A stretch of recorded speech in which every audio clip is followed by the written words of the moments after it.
I lasted about 10 or 15 seconds into the debate with Trump and now President Biden before I realized I was having a panic attack. Because as I watched our now former president talk over, yell, and attempt to shout or ignore President Biden, I realized that's what Dad sounds like now. It's like my father's in the room with me, except he's got nuclear weapons. This is the Q Dropped podcast. Stories of relationships torn apart by QAnon.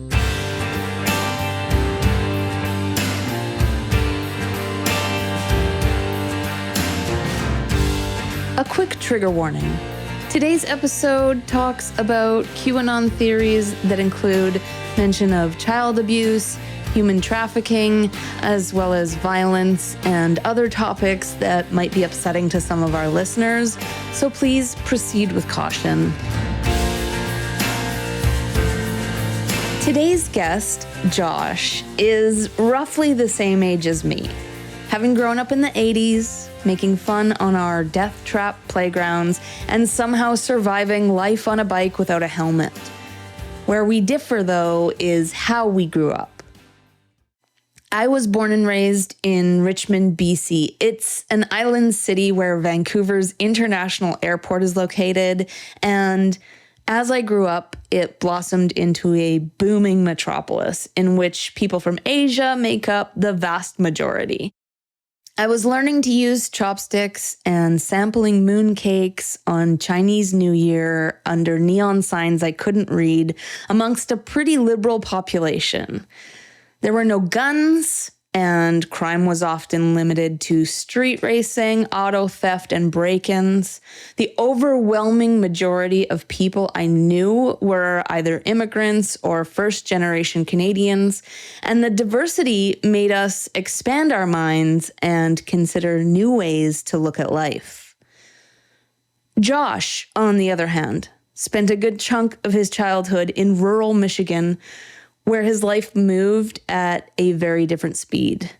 There, his father brushed shoulders with people who knew the guy who perpetrated the Oklahoma City bombing. When I was about 8 or 9 years old, my parents moved from the burbs of Metro Detroit into the sticks of the thumb of Michigan. This is a very rural community. Our nearest neighbor was a quarter of a mile away. The nearest town was about 20 minutes away. So as a child, that was quite a bit of culture shock going from the burbs to this. One of the things that happened was that my father, who I'm going to probably spend a fair amount of time talking about, befriended a few fellas and good old boys who just so happened to be members of the Michigan Militia. My father never met Timothy McVeigh. He did, however, meet the Nichols brothers. If you didn't grow up in the 90s, these names probably won't mean much to you. But when Josh said them to me, alarm bells went off in my mind. Timothy McVeigh and Terry Nichols were domestic terrorists who conspired to commit the Oklahoma City bombing. The bombing rocked the world when it happened in 1995, which happens to be the year I graduated. I'd never seen anything like it before. Nearly 170 dead in an attack on American soil by American perpetrators. It was grisly. And for those of us old enough to understand at the time, it would haunt our thoughts for months on end. This was before we had Twitter feeds and micro videos, and our attention span was just a little bit longer than it is today. We'd stay on a story for months. It would be the headliner on the news every evening as pieces were put back together, bodies identified, and families notified. This was a long time ago, and I was young, but there are a few things I will never forget. The first, of course, was the daycare in the Alfred P. Murrah Federal Building, the building that had been bombed. Terry Nichols and Timothy McVeigh had plotted for months to tear this building apart and everyone in it, fully aware of the fact that there was a daycare located inside. They knew kids would be there. 19 children died in the bombing in all. 19 children were intentionally killed by two bloodthirsty goons who were just scared their guns would be taken away. The second thing I could never forget is the leg. The left leg. There was a left leg recovered from the scene that has, to this day, never been matched to a victim. Finally, the imagery is stuck in my mind of the Murrah building. It always reminded me of those doll houses we had when we were kids. You know, the ones that you could open up like a book. It was like this life-sized building had been opened up, like a giant cleaver had come down from orbit to slice off the front of the building and reveal a cross-section. You could see right into the offices. There were no walls left. This image has been seared into my wetware, and even though decades have passed, when Josh mentioned the bombing, there it was in my mind, clear as day. Even as a Canadian, this was an event I will never forget, and just the brief mention of Timothy McVeigh and Terry Nichols and the Michigan Militia in my conversation with Josh was enough for my hair to stand on end. In the early to mid 1990s, the Michigan Militia in the thumb of Michigan, as it were, the rural part of the state, about an hour and some change north of the metro Detroit area, was a real hotbed of extreme right-wing activity. In other words, if you wanted to be in on the ground floor of far right-wing extremism in the United States in the, say, late 80s into the early 90s, the thumb of Michigan was really the place to be. It was quite cutting edge, and the Michigan Militia served as a precursor for a lot of the violent extremism we see in the United States today. Back when the Oklahoma City bombing was fresh, the Michigan Militia was a frequent phrase around the dinner table, even up here in Canada. In episode 1, we talked about the 3 Percenters, which is an anti-government militia group that is recognized by Canadian authorities as a terrorist entity with factions all over North America. The Michigan Militia is a similar sort of group. It spawned as a reaction to several events, one of which was the siege at Ruby Ridge in 1992. Ruby Ridge, for those of you who may not know, was a standoff between the United States Marshal Service and Randy Weaver. Randy and his family refused to stand down when the USMS came to arrest him after he failed to appear on firearms charges. Randy's teenage son and his dog were killed in a shootout during the siege, and the entire affair was warped into a kind of symbol representing an imminent threat to the Second Amendment rights of Americans. A year later, the Waco Siege took place. This is, of course, something that might be more commonly known. David Koresh was a cult leader whose flock occupied a compound in Waco, Texas. In light of allegations of child abuse and weapons stockpiling, the Bureau of Alcohol, Tobacco, and Firearms, or the ATF, obtained a search warrant for the premises. Unfortunately, when they arrived with the warrant, a massive gunfight broke out. And what ensued was a 51-day siege as the ATF and the FBI stood their ground just outside the compound. It all came to a head when law enforcement attempted to gas the residents out of the building. Instead, they set the whole structure on fire, killing nearly all of the residents within. 76 Branch Davidians were killed in the fire. Again, this event was adopted by right-wing extremists as evidence that the government was coming for their guns. As a result, the Michigan Militia was born, an anti-government right-wing extremist group whose first priority was protecting their Second Amendment rights at all costs. The group still exists today. My father was involved in his defense, or to be fair, briefly with the Michigan Militia. He summed up his involvement and experience with them and the level of expertise he was dealing with like this. There were a lot of guys playing dress up in the woods, camo, guns, hanging out, that kind of thing. And there was a goofiness to it that didn't really appeal to my father. My father's a very intelligent man. He's a college-educated man. And when they were handing out so-called assignments within the Michigan Militia, one of the things they told him, the sort of people he was hanging out with, one of his buddies was told, okay, so-and-so, you're in charge of logistics. And this fella's next question was, great, what's logistics? So, you weren't exactly dealing with the best and brightest, if you were, but you were, however, dealing with a bunch of people. I met these guys, okay?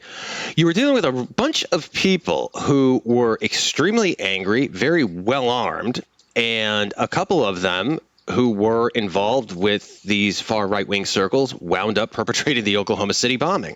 When we watched the FBI raid the Nichols brothers' home in Dexter, Michigan, that was about 10 minutes from where we lived. We watched that happen on television. We knew where that house was. And my father was questioned, not as a person of interest or anything like that, but simply because he was part of that milieu, if you will. And that left him, I don't know if it left him shaken, but it certainly made an impression on him. What specifically, I'm not entirely sure. So the Michigan Militia's activities informed my understanding in terms of what some of these guys are capable of. Certainly, I knew firsthand that they were angry, they were extremely fed up, and years later, when I began hearing some of the rhetoric coming from MAGA, it all sounded very familiar because not a bit of it was original. I'd heard this as a kid. Now, some of the specifics might have changed, but in terms of conspiracy-minded thinking, I grew up hearing about the New World Order. I grew up hearing about black helicopters. I grew up hearing about how the UN was going to round up Christians and put us in concentration camps, about how Bill Clinton was going to take our guns away. Unsurprisingly, Josh has something in common with so many of the guests we've already had on the podcast. I was brought up in a fairly strict, I would say, right-wing evangelical, born-again background. And to be clear, I didn't leave evangelical Christianity and walk away from that world until I was about 24 years old. When Josh looks back on his unique childhood experiences, he's amazed at how things turned out. As I got older with a little bit more perspective, and I really started to think about the sorts of people my father was mixed up in and what they were fully capable of doing after the Oklahoma City bombing, it started to occur to me how lucky my dad was to maybe get out of there, at least for a time. Josh's early life experience with right-wing extremism put him in a relatively unique position to be able to recognize it when the very same ideas began rearing their ugly head in his life again. Specifically, when he saw his dad begin to change. And when I saw him begin to succumb to Q, to MAGA thinking, it really, really, really unsettled me, because I thought that he had finally pulled free of all of that. And to see him drawn back into an even worse version, a new and improved reboot or a grimdark sequel to the sort of stuff that I'd grown up with, that was, to say I was disappointed or floored or bewildered doesn't quite do justice to how I felt. I asked Josh if his family was currently religious, and he said that they were not, but it's not quite that simple. While it is possible to leave a system of religion, and by that I have to specify that right-wing evangelical sort of American Christianity, it's possible to walk away from that system. It is very difficult, I think, for some people to walk away from the thinking behind it. As far as I'm concerned, a lot of these Q types, first of all, there's a lot of overlap, as I'm sure you're aware, between evangelical Christianity and full-blown Q. You can certainly be both. But for folks who are formerly religious who may have walked away, as far as I'm concerned, all they did was they upgraded, in their own opinion. They swapped out Jesus for Trump. Josh and his family used to be a much closer unit. I would go over to see my family once a week, usually on Saturdays. But leading up to the 2016 election, things began to change. There was a lot of tongue biting. a lot of comments and what have you that I tried to ignore, did my best to. I can't speak for anyone else's experience, but this has got to be one of the hardest parts of it for me. In a space where I used to feel safe to say anything, I am now afraid to say everything. My parents and I talked about it all. My dad was a counselor and a therapist as I grew up, so we were constantly encouraged to talk things out, to get everything out into the open. It was a great way to grow up, especially for my brother at a time when men were still raised to keep their emotions buried. But it made for a great relationship, and one in which both my brother and I could go to my parents and talk to them about anything, and they would listen. We would often stay up late together and, over a few drinks, shoot the shit about politics and issues concerning the world. It wasn't uncommon for us to chat about politics or current events at the dinner table. When the O.J. Simpson trial was happening, we would discuss the defense's case endlessly, with spirited debates in between plates of spaghetti and slices of meatloaf. We didn't always agree, but we listened to each other and we considered each other's positions. Today, though, there aren't many things that I can say to them without it starting an argument, and I can't really describe to you just how much heartache this causes. Think of the one person in your life who you can turn to with anything, who's your confidant, your safe space, your comfort and support. Now imagine it's gone, ripped away from you, and in their place is a shell of something that resembles that person, but who is clearly not truly them in any way. That's how it feels to lose someone to QAnon. For Josh, his once-per-week visits began to feel uninviting, uncomfortable, and the people with whom he'd lived his whole life were beginning to become unrecognizable. There was a greater strain placed on and especially with my brother, who I was close to, we're very close in age. There was a greater strain placed the longer that they stayed immersed in the world of MAGA. And as that began to morph into something even weirder and even darker, starting with Pizzagate, I found that having discussions with them was virtually impossible. The reason for that really being that every single discussion began to hinge around Trump, or began to hinge around the evils of the left, or every single conversation became political. Now, my family's a bunch of politically minded folks, and we've always been well informed. We love riffing and shooting the breeze and talking. But it got to the point where the Q members of my family began to get a lot more aggressive and pointed, and there wasn't any room for just shrugging things off or saying, yeah, sure. You had to walk around eggshells after a while, and they began to get a lot more confrontational in their thinking. And I began to realize that whatever they were talking about, there was something more to it that went well beyond just being kind of casually right-wing and nutty about it.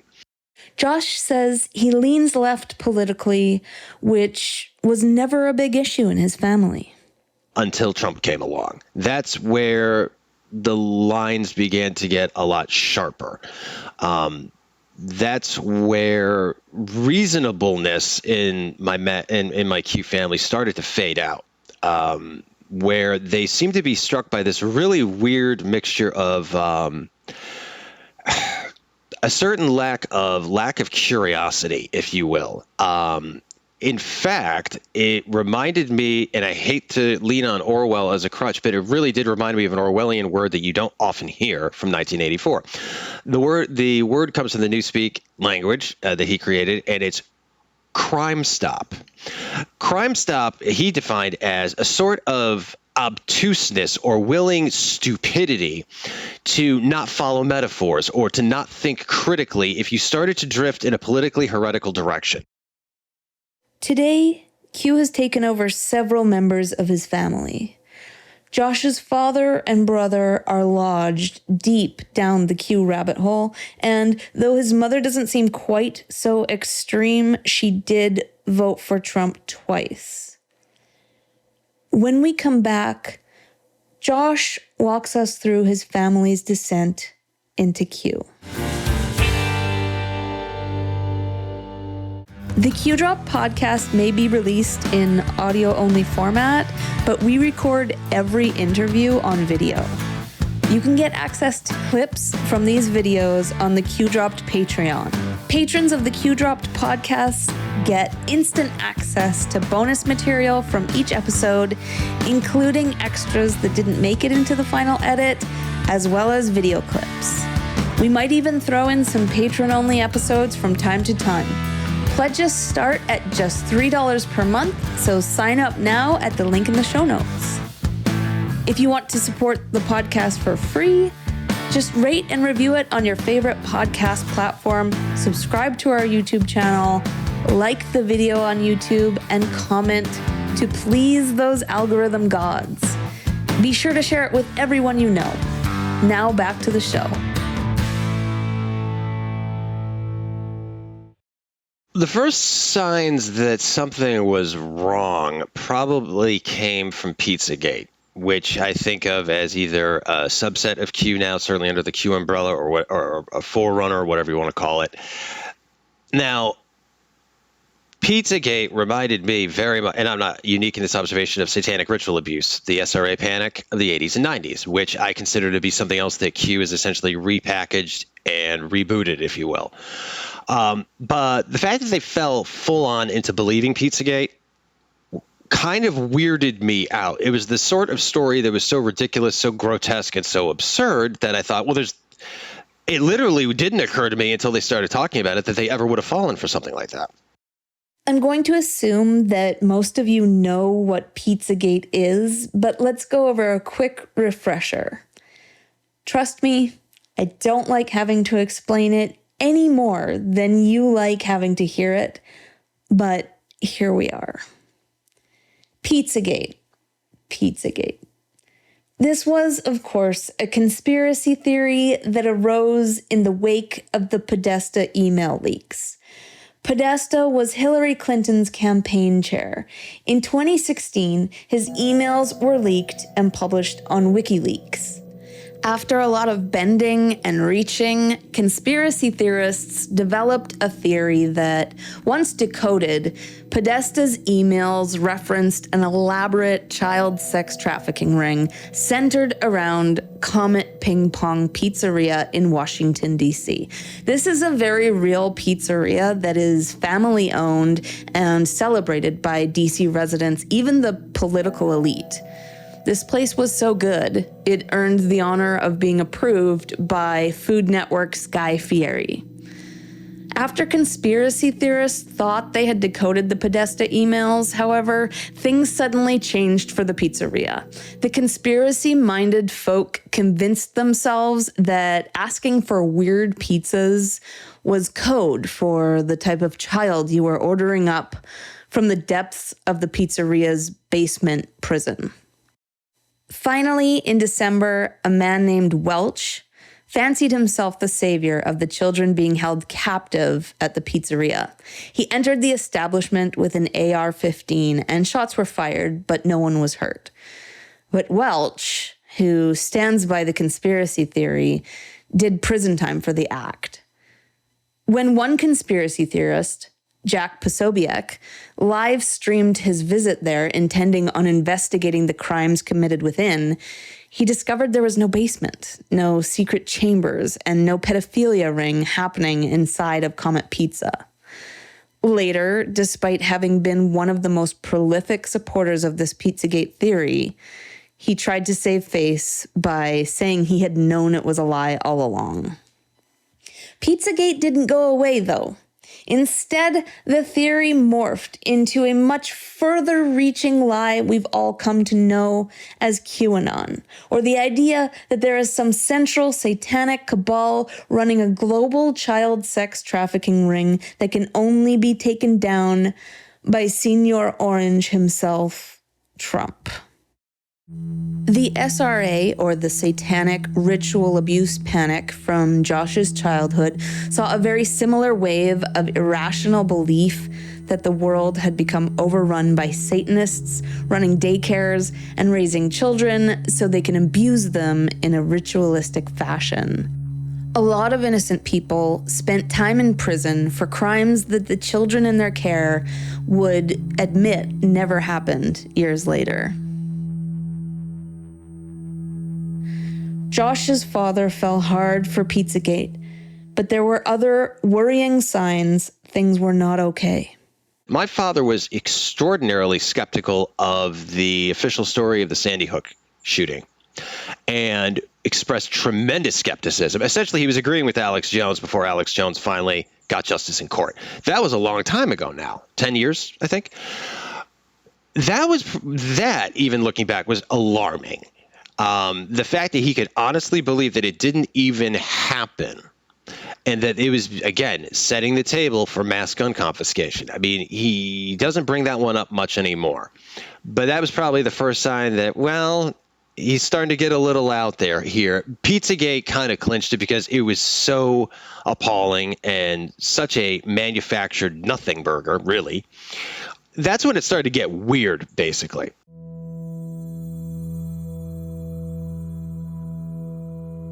After Trump was elected, things in Josh's family changed even more.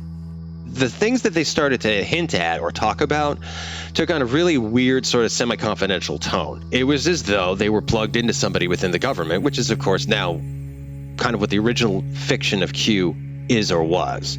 And they started to drop hints like, well, Hillary's wearing an ankle bracelet. She's actually been arrested. She's under house arrest, but they're letting her move around to not create a big uprising. This is going to happen on this date. Josh needed to know where they were getting these ideas, so he asked his father. They said, well, there's this guy who goes by the code name of Q. Josh says it reminded him of the John Titor time travel hoax. In the early 2000s, posts began appearing on internet forums from someone named John Titor, who claimed to be a time traveler. And of course, he was working for the military. He would post predictions, but as those predictions continuously failed to come true, interest in the posts died out and it was deemed a hoax. Well, if they're predicting that such and such is going to happen on such and such a date and it doesn't happen, the same way Titor's predictions failed, then they'll snap out of it. Except they didn't snap out of it. They snapped tighter. It kept getting worse. They kept moving the goalposts. They started to talk in tea leaves. There was a time when Josh's parents would try to convince him of their many theories born of each new Q drop. Unable to convince him, they began to see him differently. They don't consider me open-minded or skeptical enough, or they consider me kind of gullible, I think, in terms of, believing what the mainstream media tells me. Josh gave up on trying to convince his parents they were wrong as well. I would ask my father certain questions that I expected him to be able to reasonably answer or to make him stop and think. And he would either just shrug them off or he'd say, yeah, well, I guess I'll just look into that.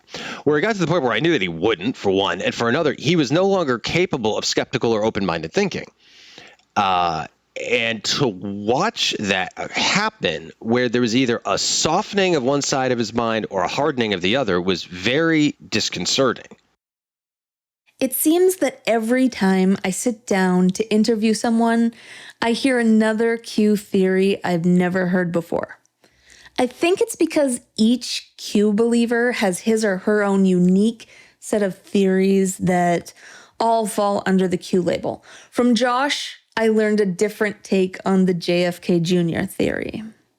The only thing that they've drawn the line on is JFK Jr. is definitely dead and he's not coming back. Having said that, my father's convinced that Hillary and Bill Clinton had him killed.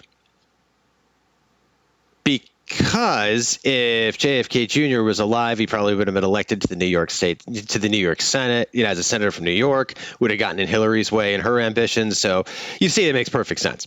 He would see increasingly alarming behavior from his family as they fell deeper and deeper into Q theories. He began to assume the personality of Trump. Now, my father's always been a fairly sharp-tongued and not quite bombastic, but certainly no shrinking violet personality. But it was getting to the point where I could tell either he was consciously or otherwise beginning to imitate the man. And that was grotesque, to say the least. I lasted about 10 or 15 seconds into the debate with Trump and now President Biden before I realized I was having a panic attack. Because as I watched our now former president talk over, yell, and attempt to shout or ignore President Biden, I realized that's what Dad sounds like now. And I realized it took me a second to intellectualize what was happening to my body. I was like, I'm having a panic attack. I need to turn this off. It's like my father's in the room with me, except he's got nuclear weapons. Josh is a recovering alcoholic who has been sober for many years. He says he recognizes some of his Q's behavior as that of someone with a significant addiction. And if Q is a progressive disease, the same way that any addiction is, then they're looking for a harder and harder fix. So they started with Fox. Alex Jones was in the mix. Other conspiracy theory types like David Icke were out there, or Rents, or what have you. But you need a stronger fix as you keep going. And between Trump and, his own individual madness and his own cult of personality, that's how it progresses. Whatever is in whatever a QAnoner is missing, they've got some sort of Q size or Trump size hole in them. And they have found something that meets that need. I don't know why. I don't know what exactly that is. It's probably very different for a lot of different people. When the January 6th insurrection happened, Josh had had enough. His relationship with his family went dark. That did it. As I was watching that happen, it was a Wednesday. I was at home. I work from home, and I was watching this happen. And this might sound completely self-centered, but one of the things that occurred to me as I watched this rampage at the Capitol was, I'm going to have to see them on Saturday, and they're going to be glad that this happened. And I'm going to have to deal with that. That was something that did occur to me while I watched, my nation's capital get mauled, basically, on live television. And that was a very unpleasant. I didn't stay longer than 15 or 20 minutes, I don't think.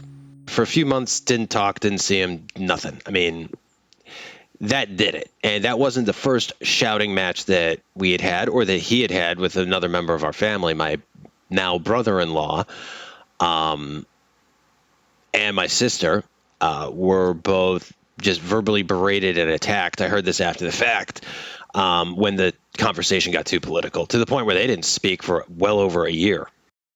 Many of us with Qs in our family try ignoring the issue first, but so many of us realize that at some point you just can't justify the silence anymore. Josh certainly came to feel this way as well. The insurrection pretty much did it. At that point, it was like, I can't continue to just bite my tongue. I can't continue to pretend I didn't just hear that. This has got to stop, and I can't just stay quiet anymore, as uncomfortable as it might be. Today, Josh finds himself dreading the time he spends with his Q family members. I've found that if I have a few more of my siblings around or in a larger gathering, they're okay. One-on-one, it's difficult, and I cringed to hear about the new website that he found or something new that he heard of. When he does speak to them, he tries to avoid the traps that lead to disagreements. I was speaking with him on the phone about a week or so ago, and he casually name-dropped a website where he said that recently he's just come across it, and he's starting to get some of his news from there. Now, I'm not going to give this website the courtesy of even giving its name, but I Googled it real quick, and of course, it's a far-right-wing neo-Nazi clearinghouse. So, with that kind of thing, yeah, you have to keep it at a superficial level. If you start to talk about anything halfway serious or significant, it becomes a minefield, and he just kind of starts to go. And I sit back and wait for him to come up for air eventually. There's very little I can contribute to that conversation. It's not easy for Josh to get through normal interactions with his father without stumbling into conversation he doesn't want to have. I called my father about a week or so ago because they were going on a road trip somewhere, my parents and my MAGA brother. And, wish him well, Godspeed. It's a road trip. Anything could happen. I want to hear the sound of your voice, that kind of thing. And I wasn't really able to get pleasantries out of the way before all of a sudden the talk turned to Mexicans and to migrants and to this and to that. And it was impossible. And that's where it was one of the times where I accepted how angry I was. I don't know who this guy is, but I want my dad back. I don't know who this version of him is. I don't know who you are. And I have less and less in common with you as time goes on. I can't have a normal conversation with you about anything. If I attempted to do so, the conversation would turn towards Q, MAGA, or Trump, or something else. It's as though, I wish he had more friends. I wish he had a hobby. This has become his hobby. This has become his way of life. And I in no way can relate to that, and I find it harder and harder to even sympathize. I fully understand Josh's anger, and I often flip back and forth between being angry at my parents and being angry at the bad actors on the internet who radicalized them. I can't really justify taking the blame off of my parents, though, and Josh explains that perfectly. I mean, it's hard to say that these people were conned when they're getting something that they want out of all of this. When we come back, Josh explains a moral struggle all of this caused. The Q Drop podcast is produced by Porthos Media, a Canadian independent audio, video, and written content company. If you are in need of audio or video production, editing, or copywriting, visit www.porthosmedia.net. The Q Drop podcast theme song, Mother of Alice, is written, performed, and produced by Porthos Media, so get in touch if you need original music for your upcoming project.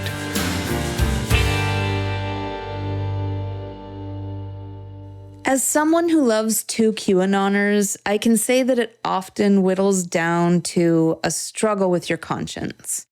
On the one hand, these are people you love and care about and who have been there since day one. They've given you a childhood that you look back on fondly, and they gave you life. On the other hand, Q ideas are undeniably linked to extreme right, white supremacist thought. The top thinkers, if you can call them that, in this movement are racist, homophobic, transphobic, and often push for violence.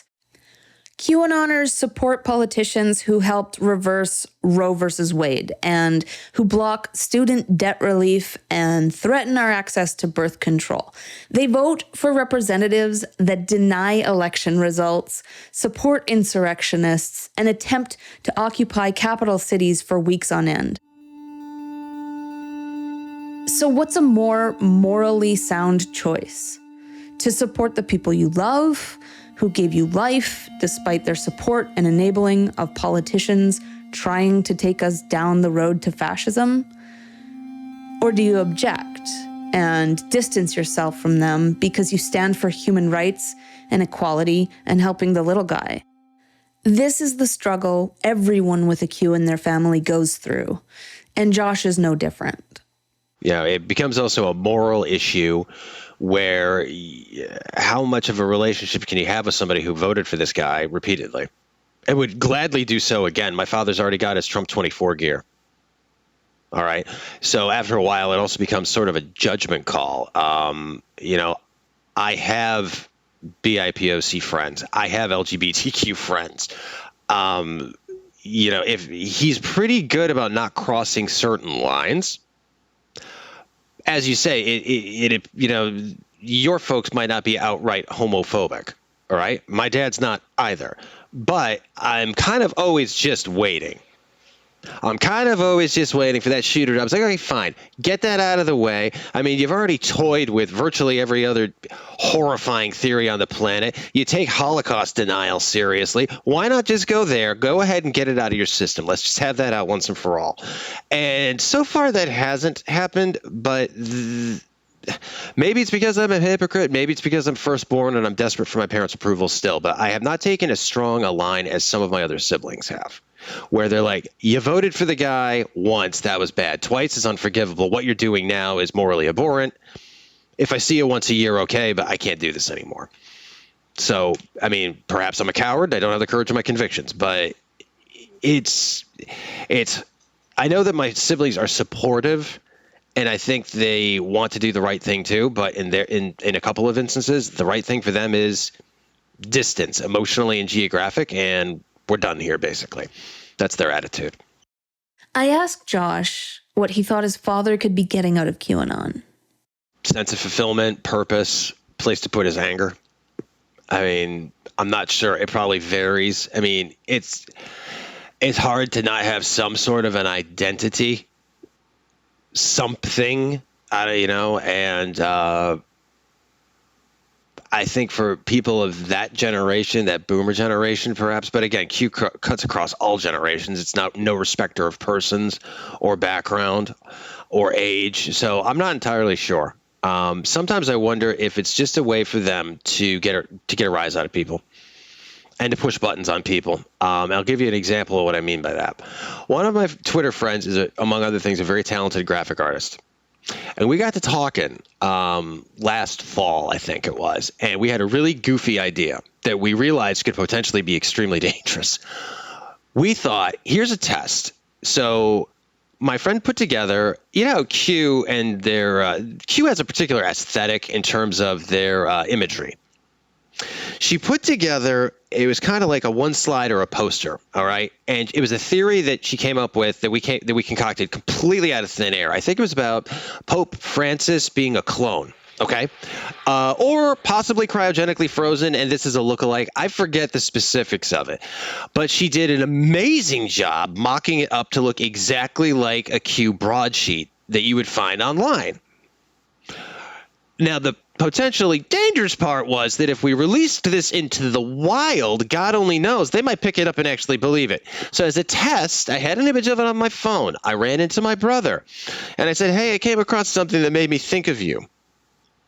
Showed him my phone and he took 1 second, soaked in the image. And you know what he said? He said, oh, that's a good one. It was like he was looking at a playing card. Now, I don't know if that means he thought maybe some of it was true. I don't know if he meant, well, that's ridiculous, but it's entertaining.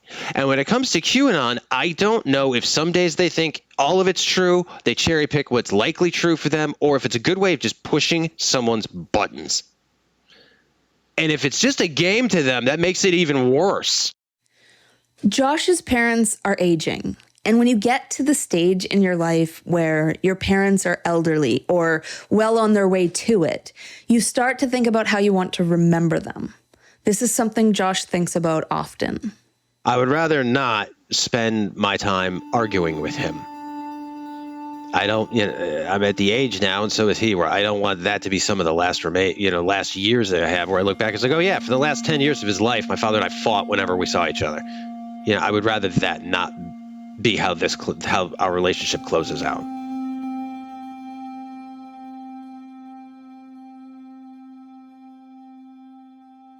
The futility in trying to get a Q to see reason is universal in all of the interviews I've conducted. I've given up hope that they're ever coming out of this or back. I don't know if you could ever fully deprogram from this. Josh, like the rest of us with a Q in our life, has found his own ways to cope.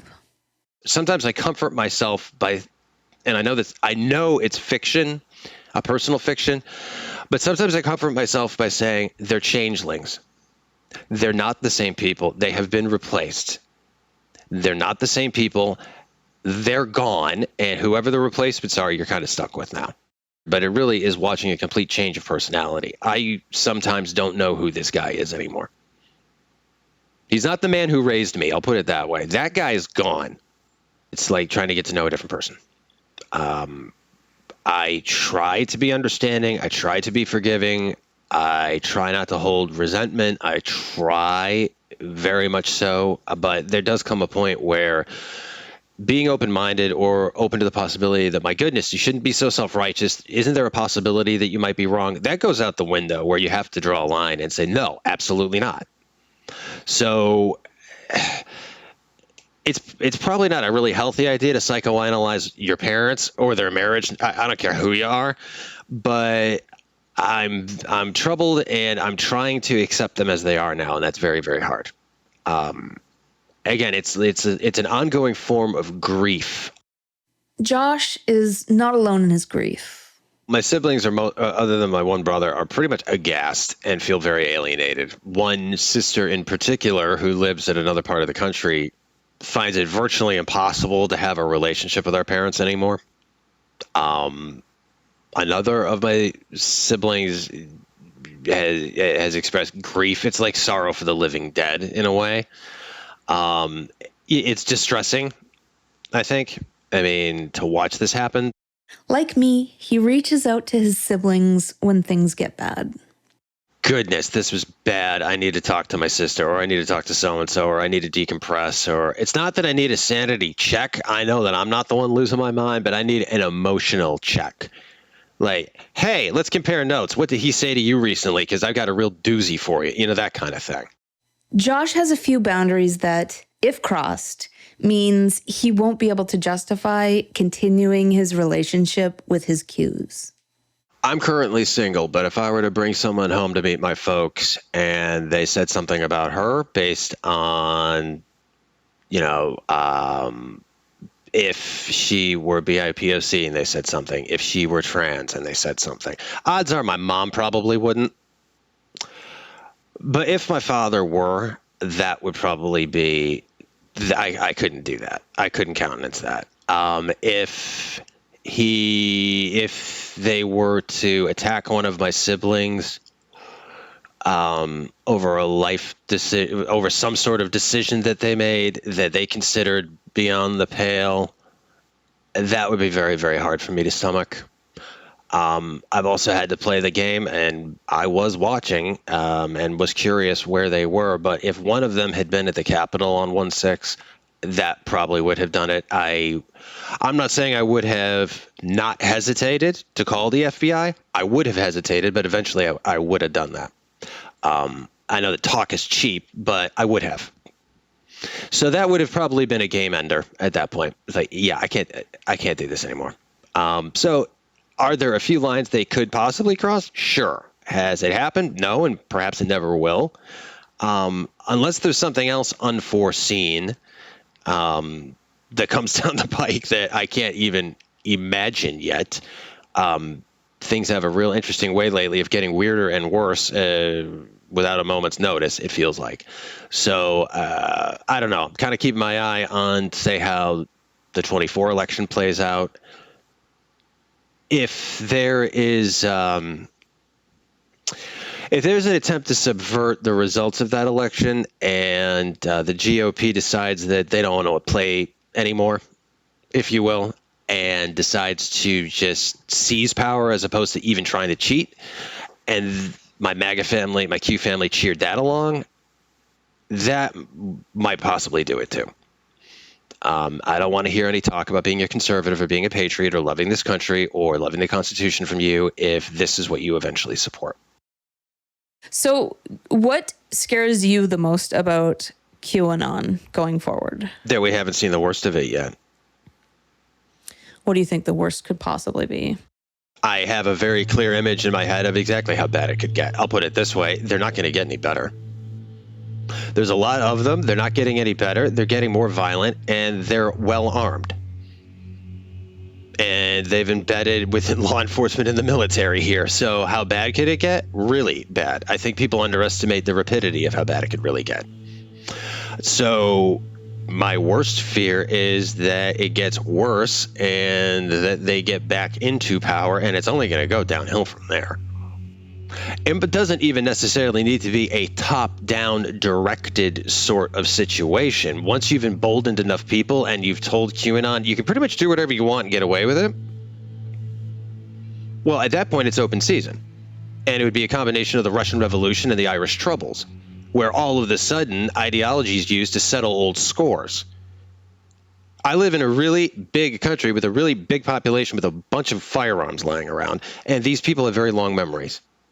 And they've been rooting for this my entire life. Some sort of endgame, some sort of apocalypse, some sort of zombie war. Y2K was something they were cheering on. They were hoping it would happen because they want an excuse to finally use as much violence as they want with impunity. So how bad it could be, the broad strokes I just laid out are bad enough. I don't want to get into specifics, frankly. But my worst fear is that we haven't seen the worst of it yet. And in my own opinion, a few people who have either had a hand in creating QAnon or certainly are guiding or leading it now are walking around free as a bird right now. Josh doesn't trust that his father would be on his side if things got worse.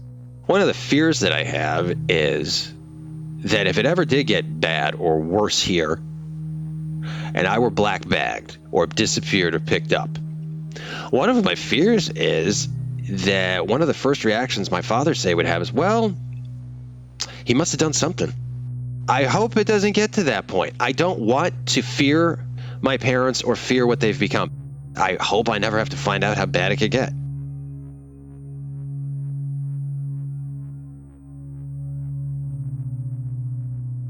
I want to thank you for listening to the Q Dropped podcast, and I want to thank Josh for joining me and telling me his story. You'll find extras from our conversation on Patreon, as well as videos and bonus clips from previous episodes. The link to sign up is in the show notes. We'll be back next week with a brand new episode for you to enjoy, so make sure you're subscribed to be notified when that goes live. Thanks for listening.